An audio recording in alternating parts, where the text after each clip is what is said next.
To Market Roads, Department of Agriculture. At kasama dyan yung 5.25 billion na confidential funds naman na nakakalat sa napakaraming mga ahensya ng pamahalaan. 5.25 billion pesos. Laki pala. No? Kailan lang kino-question ng confidential funds ng isang ahensya, no? Opo. Na nauwi pa nga sa impeachment yan. Ngayon, ito, bumabalik na naman. Wala ho tayo mahabang pag-usapan mga reaction of the PH. Dito ho kasi mismong si Senator Marcoleta natatawa na lang ho dito sa papalapit na namang impeachment ni BP Sara na 125 confidential funds. Bakit daw si BP Sara, mga kabdate, lagi hong kinakatakan o pinuputakan patungkol ho dyan sa 125 million. Samantala, pinaringgan niya, mga kabdate, hindi niya binanggit yung pangalan, pero sino pa ho ba yung may confidential funds na 5 billion? Sino pa ho ba, mga kabdate? Walang iba kundi yung presidente. Bakit yan daw, mga kabdate, wala raw hong masabi yung mga nagtatrabaho dyan sa gobyerno? Bakit pagdating kay BP Sara, yung mga kongresista dyan sa mababang kapulungan, lagi ho siyang pinuputokan, lagi ho siyang ini-impeach? Pagdating sa presidente, tahimik ho silang lahat. Kaya mga update, kung bago lang ho kayo sa ating channel, isang like, isang share, subscribe lamang ho. Malaking tulong na yan. Sabay-sabay tayo magkomento o mag-react dito sa magiging pasabog netong si Kong Dante Marcoleta. Kaya mga update, reacta na ho tayo. Ito tayo makikinabang Maski nung nakapanayam ko yung ambassador ng Ehipto, talagang meron silang intensyon na umangkat ng maraming durian dito sa ating bansa. No? Yung saging at saka yung nyog. Opo.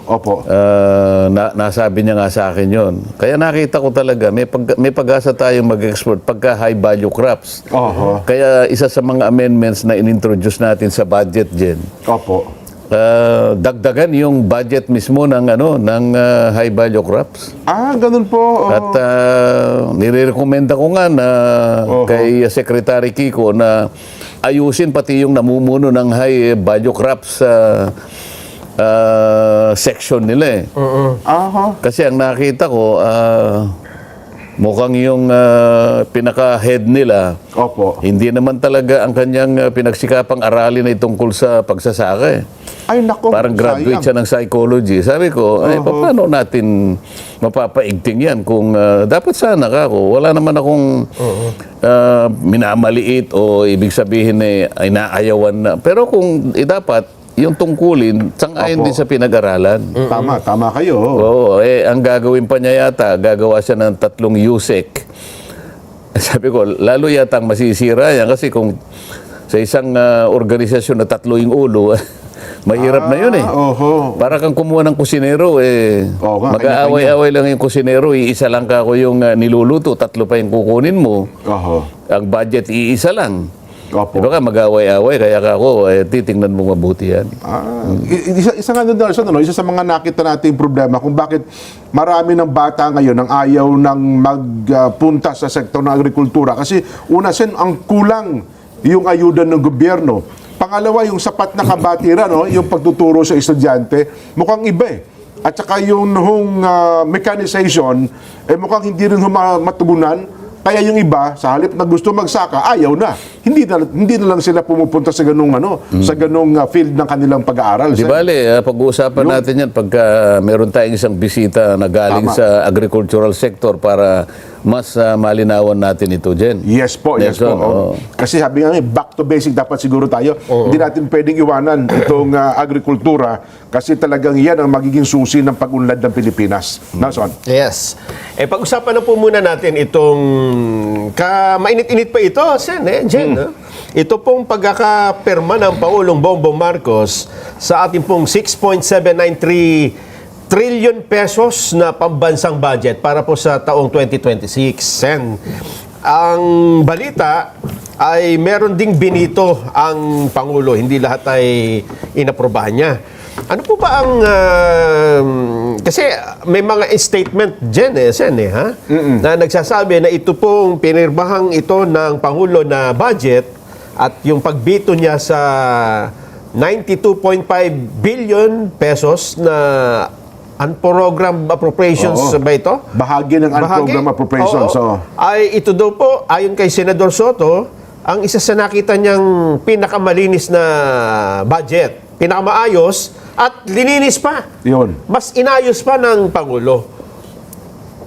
Ano ginamit na paglinis kaya, Jen? Well, mukhang... Kasama ba si Senator Soto nung linisin? Well, bilang Senate President siguro siya, ako naniniwala na maaaring kasama siguro din siya.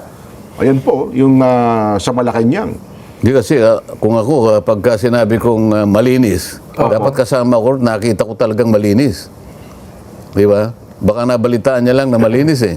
Di ba yun? Ang kanyang premise po kasi, yung 2026 budget daw po, doon sa dumaan ng pagbusisi, na talagang sa bagay, binusisi, pinag-aralang mabuti, Naka-livestream. Naka-livestream, hindi pinalusot yung dapat palusutin. Abay, para sa kanila, malinis na po yun. Kung naka-livestream dyan, alam mo, nakikita mo. Opo.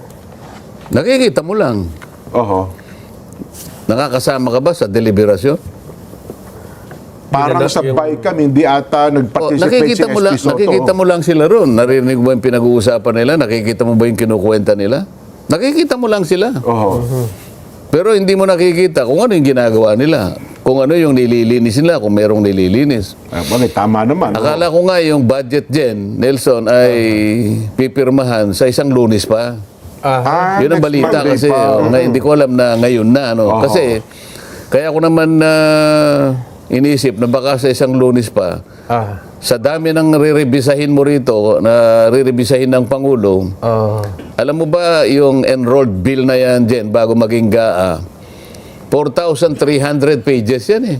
Ba? Yung 2026 enrolled bill. Oho. Pag enrolled bill dyan, ang ibig sabihin nun, 4 pa lang ang nakapirma bago pumunta sa opisina ng Pangulo. Yung 4 nakapirma dyan, yung Senate President, yung Speaker ng House of Representatives, at yung kanikanyang mga Secretary General nila. Sa House of Representatives, ang tawag Secretary General. Opo. Sa Senado naman, Senate Secretary. Pagkatapos may blanco sa baba nung 4 na yon. Pipirma ngayon ng Pangulo, yun ang magiging GAA. So hindi na siya enrolled bill, GAA na siya. Gaan na po. Ngayon, General pag-usapan Appropriations natin Act. yung malinis, kung gaano kalinis. Ako, hindi ako masyadong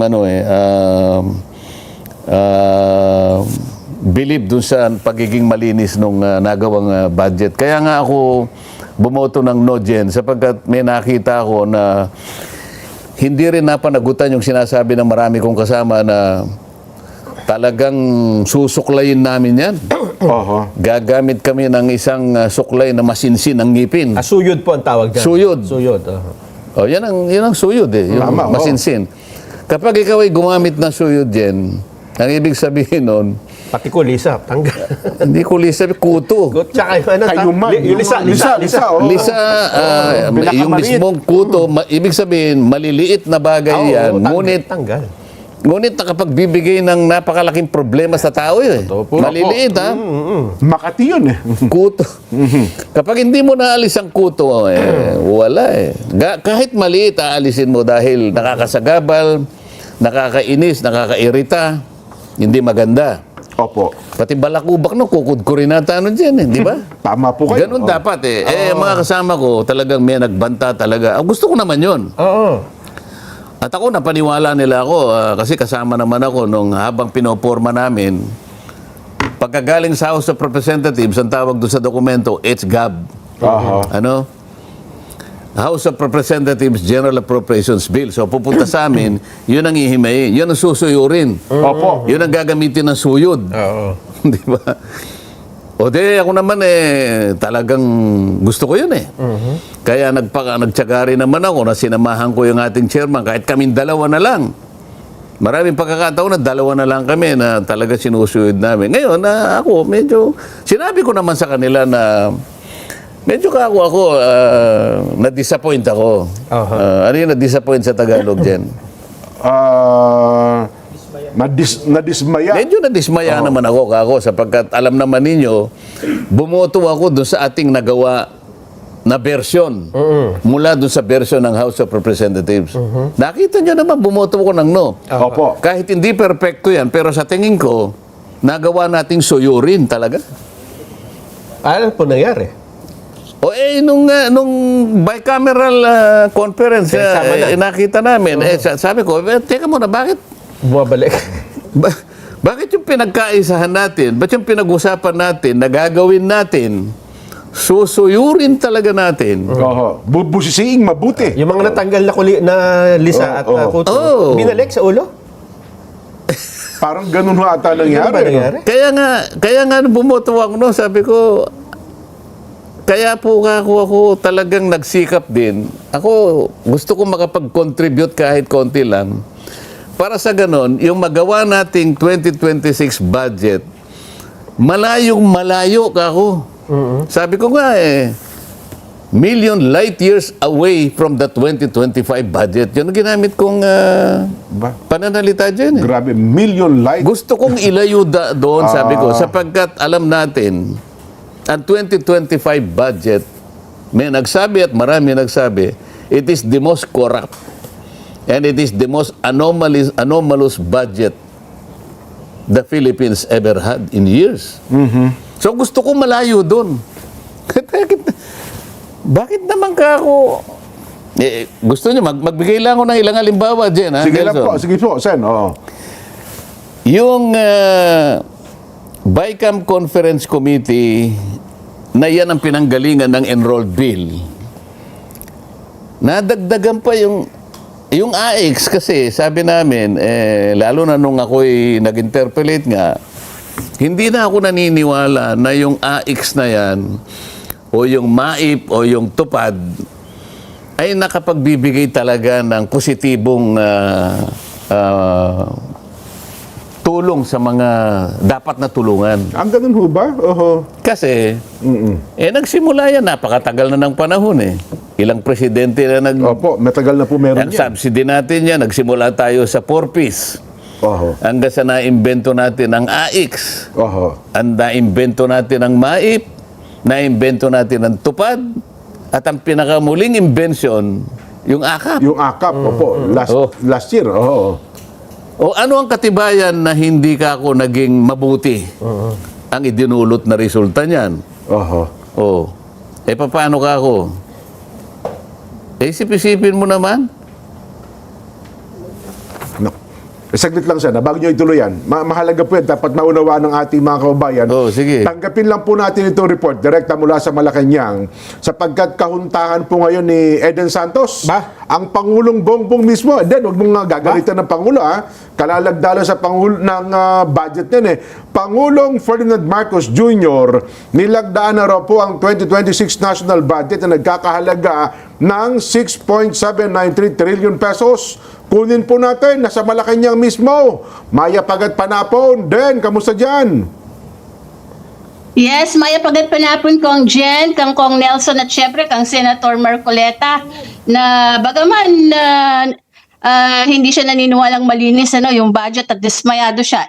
Naku naman, isa na ngang ganap na batas, Kuya Jen, ang 2026 General Appropriations Act para sa fiscal year 2026. Yan ngay matapos na lagdaan ng Pangulo ngayong araw, January 5, 2026, gaya ng ipinangako ng Malacanang last time ni Pangulong Ferdinand Marcos Jr. yung panukalang 6.7 trillion pesos na pambansang budget ng administrasyon. Ang 2026 ay malinaw na nagpapakita umano ng layunin ng Administrasyong Marcos na ilagay yung kapakanan ng mga Pilipino sa sentro ng pagunlad ng Pilipinas.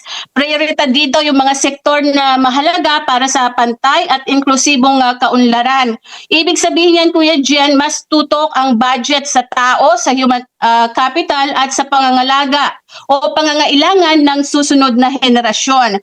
Pinuri ng DBM ang pagdagdag ng Pangulo sa General Appropriations Act na sa kanyang matatag na pamumuno at sa patuloy na pagtupad sa pangakong palawakin ang mga oportunidad para sa mga Pilipino. Kasama, Kuya Jen, sa top 10 agencies, unang-una, siyempre, ang Department of Education na merong mahigit 1 trilyong pisong budget sa 2026. Sinundan yan ng Department of Public Works and Highways, ng Department of Health, kasama rin, pang-apat, ang Department of Interior and Local Government, ang Defense Department, Department of Agriculture, pang-anim, Social Welfare and Development, itong DSWD pang-pito, kasama rin dyan yung Department of Transportation.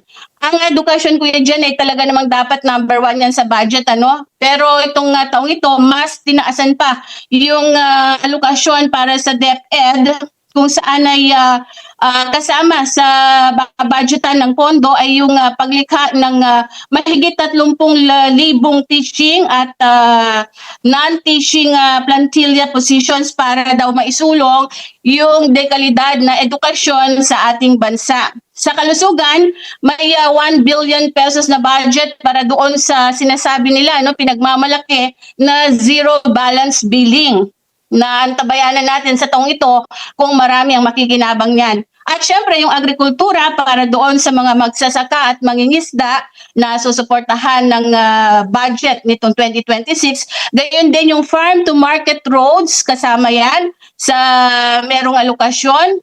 At yung social services na pinaglaanan ng 270 more billion pesos ng gobyerno ay tinaasan din yan. At yung iba pa na mga sektor para naman mas lalong maiangat yung buhay at pamumuhay ng mga Pilipino. Kasama naman, Kuya Jen, dun sa Vinito ng Pangulo na nagkakahalaga ng 92.5 billion pesos, yung budgetary support para sa GOCCs, gayon din yung fiscal support sa CARSO, yung Comprehensive Automotive Resurgence Strategy Program, 2 bilyong insurance for government assets, gayon din yung sa LGU shares, merong 14 million at iba pa. At yan po alam ni Senator Marcoleta, yung mga binabanggit natin na yan, na sa 10 line items, 7 yung ibinito ni Pangulong Marcos kanina lamang sa ginanap na ceremonial signing sa Malacanang. Kuya Jen, yan muna ang update. Back to you. Pero mabilis din kasi na-expect natin bago matapos ang buwang ito,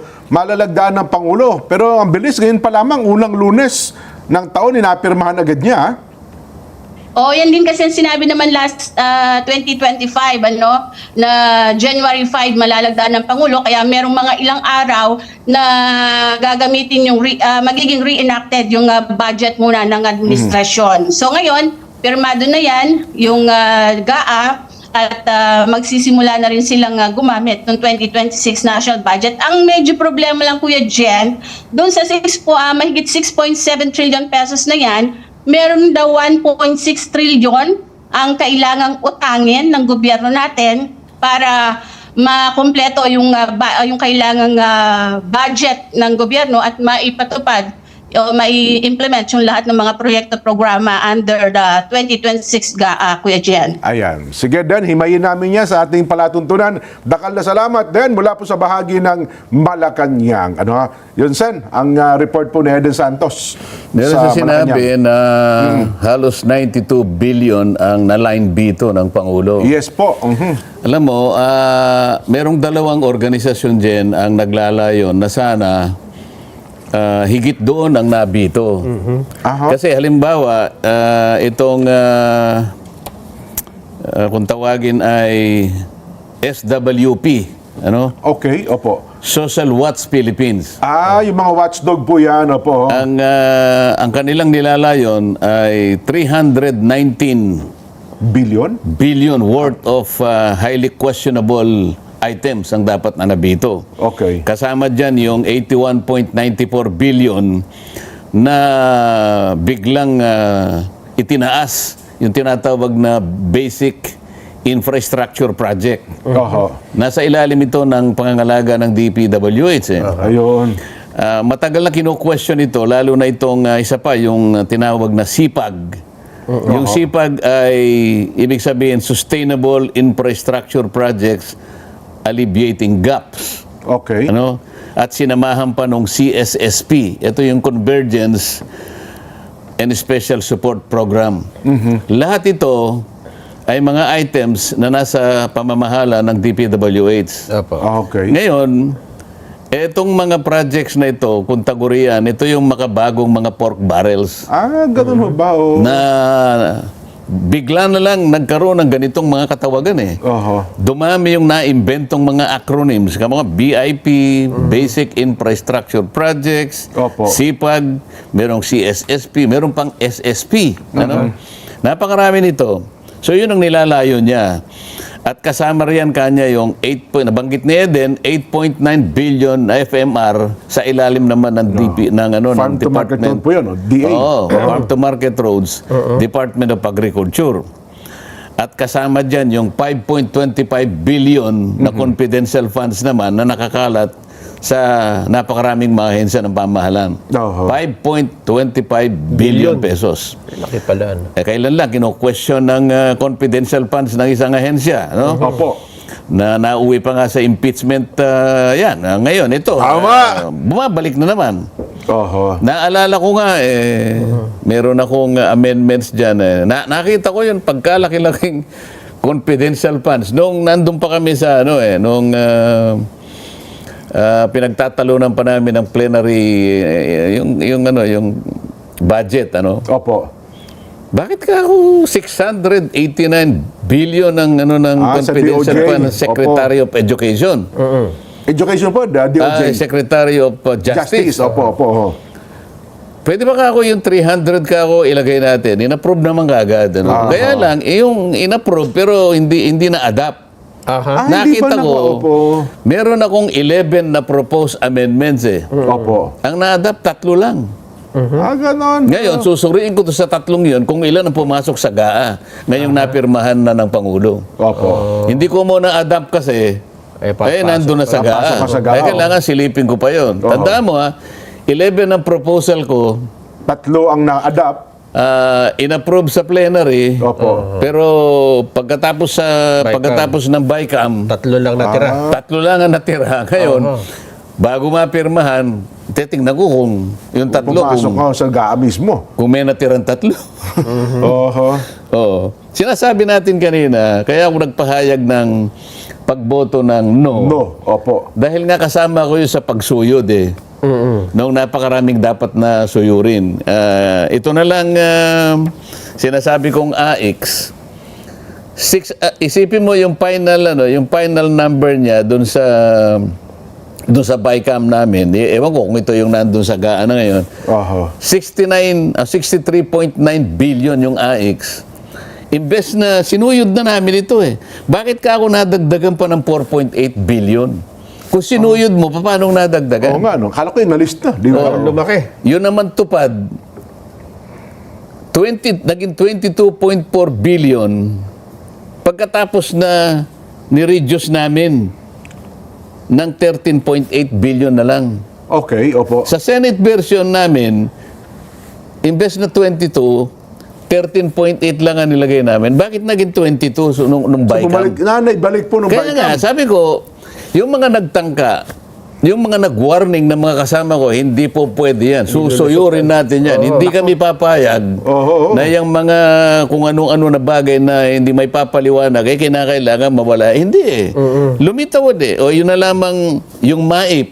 Ayan, opo. Yung MAIP, ang ibig sabihin yan, Medical Assistance for Indigent Patients. Yes. Anong ginawa? Yung MAIP, dinagdagan, ginawang MAIPIP. Ha? Tama Yung kayo. PIP, Financially Indigent Patients. Kaya nga lumaki. Isip-isipin mo, naging 51.6 billion din. Samantalang ang pinipilit namin sa Senado, yung mga kasama ko, wala na yung MAIP dapat. Panagutan na lang natin yung zero billing. Aha. Para sa ganon, yung PhilHealth, lumaki yung kanyang pondo, ibalik na lang sa PhilHealth yan. Hindi ang nangyayari kasi ngayon dyan eh. Alam ba, kayong dalawa, congressman kayo, makikipag-away kayo. Hindi.